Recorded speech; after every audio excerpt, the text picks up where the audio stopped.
How are you, Lou? Not bad. Thank you so much for doing this, and I'm so excited to talk to you. Wonderful. Nice to meet you. First off, we're so excited for your bass exhibit to come to Calgary Studio Bell this weekend, and for your book signing, the big, beautiful book of bass. You're doing the book signing and a Q&A May 25th, so this weekend, and tickets are available, studiobell.ca. Geddy, you are an avid collector of wine, signed baseballs, art, and bass guitars. Why did bass guitars get the book? Well, that's a good question. I think when I got the fever about the instrument, I realized that this was the first thing that I really focused on collecting that actually fits into who I am and who I've become as a player and as a person. So I felt in a way that this was a journey into my own past and a journey into the instrument that has brought me, 42 years or more of incredible joy and, really has brought the world to me. So I felt like I sort of owed it to the instrument to do justice by it. What is so cool about the book is that, it's not really, it is bass guitars, and it's only bass guitars, but it's not.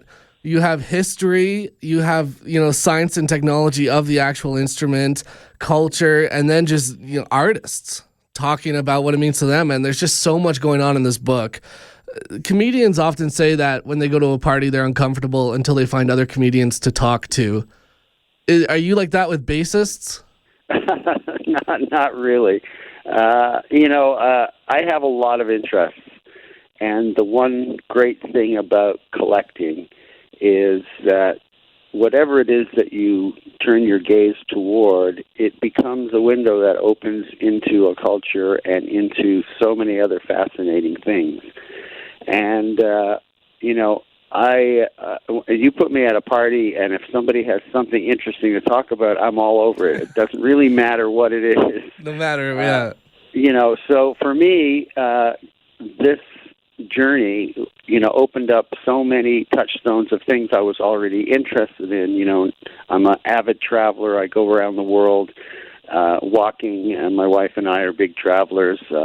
I'm a, amateur photographer. I shoot little pretty birdies when I'm hiking. See, I didn't know that about you. Yeah, well, that's why when I first started hiking with my wife, and I've always, been a nature admirer and an animal lover. And so when I started getting interested in birds, they were something to look at while I was hiking these long distances.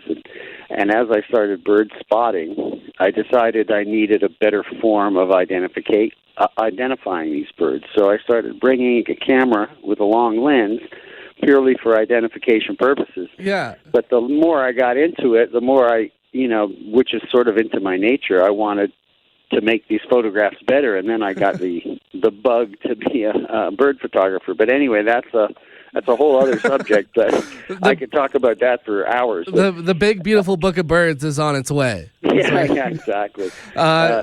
So you're not interested in doing the Netflix show Bassists in Cars Getting Coffee? Well, you never know. You never know. Hey, I learned two really interesting terms from you recently, and that is road warriors and case queens. Right. Can you give just a brief definition of those for our listeners? Sure. One of the aspects of the book that I was really wanted to bring home to people that don't know about it was that there are two types of things you collect in this world. There are the case queens, which are basically Johnny wanted a drum kit for Christmas, but his daddy bought him a bass guitar. So that bass guitar, as pretty as it was, lived under his bed or in a closet for 40, 50 years. So those are time capsule instruments where they have rarely seen the light of day, and that's really what your traditional collector is after, that pristine instrument that has basically sat untouched. Right. But there's a whole other side of collecting for me, and especially when it comes to instruments. More important with instruments is that there are these single-owner instruments or basses or guitars that have been the main love of some professional or part-time musician's life. He's played the bars, he's played the high schools, he's, does a 9-to-5 job, and on the weekends, he's got his axe and he goes out there and he plays, and that's really his reward for a week's work. So I love these instruments because they have all these war wounds on them, but they also have lived a life and they have brought joy to people. And so there's stories in those instruments that I find completely fascinating. And generally when I find that kind of instrument, I tend to play it more than the Case Queens because they've lived a life. Right. They're worn in. That's fascinating. You have time for 2 more quick questions? Sure. Okay, thanks, Geddy. One of the things I love about being a rock fan is when artists I love intersect, that you would have no idea that they would. Like, I got that feeling when I saw the Hip cover Limelight in that video. Oh my God, the Hip are Rush fans too. And then, when members of Rush are doing stuff with the Rio Statics, and just that, when you can draw connections between bands and artists. Right. I never thought that there would be a Geddy Lee Wilco connection until this book.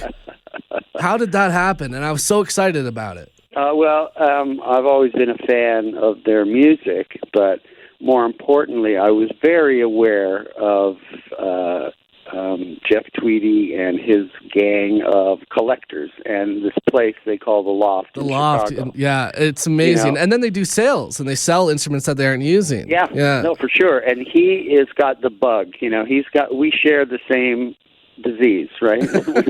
We love these things and we can't wait to get our hands on them, and they're not always the fanciest ones, but sometimes they're the most interesting. So I knew he was a big collector, and the people that he works with at the Loft, they have some great Instagram sites where they post all kinds of cool gear. So I really wanted to talk to him, and the fact that I also knew that he began his career as a bassist. Right, and Uncle So Tupelo. there was a real connection to me, For this book, the people I chose to interview for this book, they weren't just great bass players, because I could have talked to a million great bass players, right. But I wanted people that had a real connection to the theme of the book, and Jeff really fit that to the T. Oh, beautiful. And my last question, Geddy, I just want to talk about your playing really quick, because I'm such a fan, and then also just reading through the book, I have to go back and really zero in on your bass playing.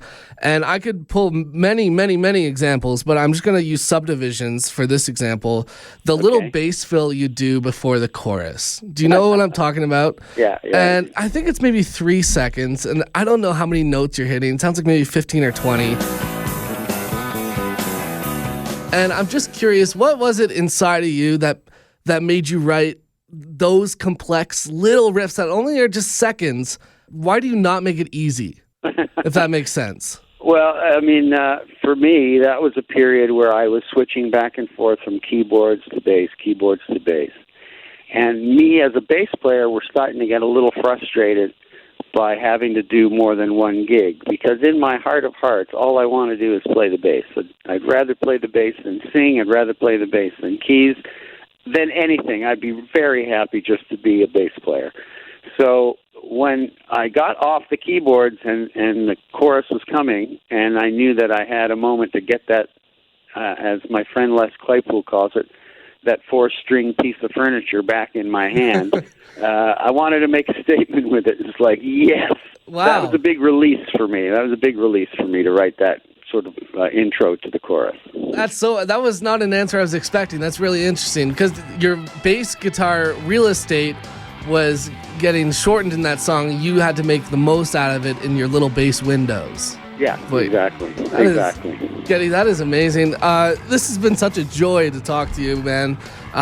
We are so excited. You're going to be at Studio Bell for book signing and Q&A May 25th. Tickets on sale at studiobell.ca. Go get them. This book is amazing, and I'm sure the question and answer is going to be amazing. And then the exhibit will open to the public the next day, May 26th, going all the way to January 2nd, 2020. You can see all the Case Queens and the Road Warriors. Geddy, thanks so much. Oh, my pleasure. Really nice talking to you.